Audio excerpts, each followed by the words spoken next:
You know, I wasn't suicidal before. I really wasn't. But one thing I didn't realize was that the walls were closing around me so fast. I really had no intention of killing myself, but I would always push it too far. There's a lot of things I won't see. A lot of people who I wanted to see grow up. Wish I could have seen what happened with the boys, you know? Wish I could have seen what happened with everybody. You know?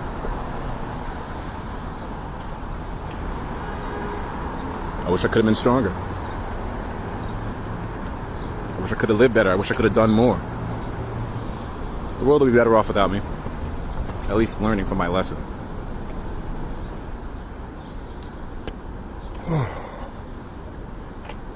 Christine, sorry for being so hard-headed and all the other horrible things I did. I mean, hey, two wrongs don't make it right, but I mean, you know.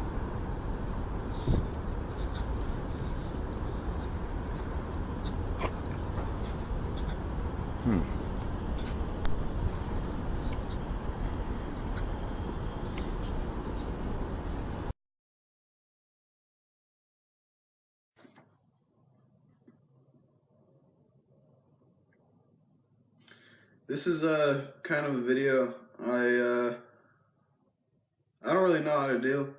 I haven't done a video like this that's really free form, not really thought about. But I'm sure almost everyone's probably heard at this point about what happened to Etika, or Desmond Amofah. He was a streamer, a YouTuber, an entertainer, and someone I kind of looked up to a lot. Around last year, I spent most of the summer with Etika live stream clips all over my YouTube recommended and my home screen. So I was really familiar with the guy, and I think I discovered him. I don't even remember when, but it was that video where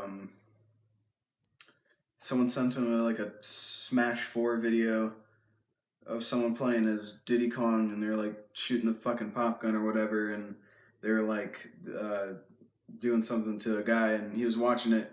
He was eating a sandwich, and he like started choking on it, and I thought it was really funny. And I remember I subscribed to him, and I watched a bunch of his like Nintendo news stuff, thinking he was just like a normal YouTuber, and then found out about his streams.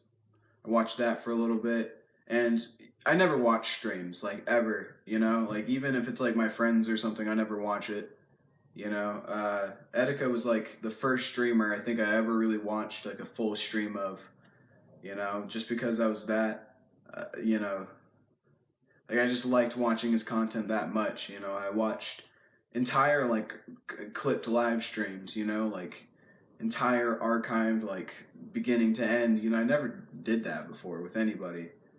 Seeing recently just how he's been acting on social media, and, you know, how everybody's looking at him, you know, how everybody was calling him, you know, everyone was making these videos acting like they're some kind of fucking therapist who can diagnose everything about him, and like they know everything that's going on, and, you know, but it was really tough, you know, watching someone you kind of looked up to and you admired and just were familiar with breaking down so much and doing a lot of really questionable things, to the point where you're like, is this even the same person that I knew before? Is this the person that, you know, I'd spent that whole summer watching their clips? You know, it's totally, it's really weird to watch this entire thing unfold.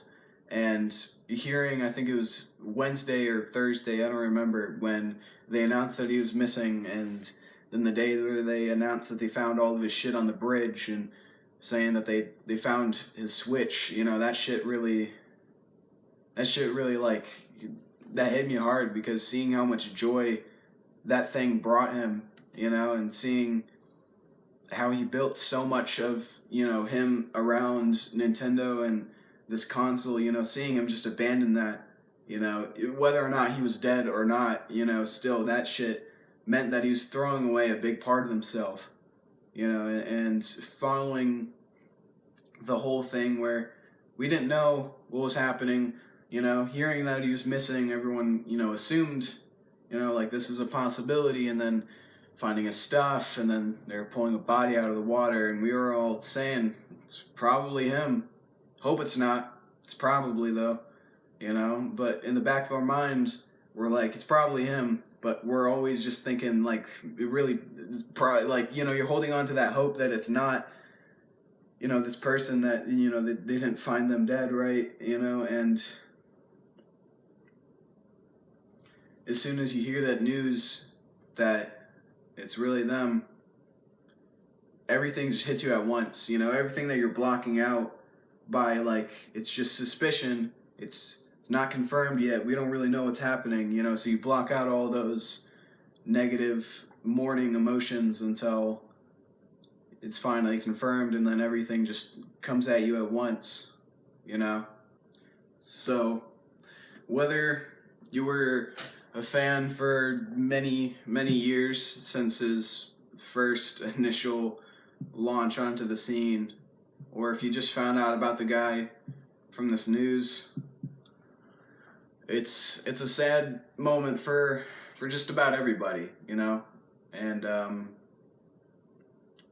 heart goes out to his friends, his family, all of his other fans, you know, all the other Joycon Boyz. With that being said, I don't know how to wrap this up. I didn't know how to begin it either. I was just kind of putting out ramblings and saying shit, just saying raw thoughts.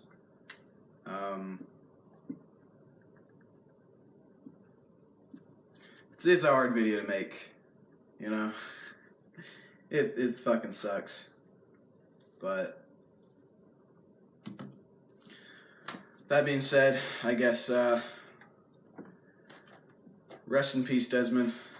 I fucking miss you, man, and Joycon Boyz for life.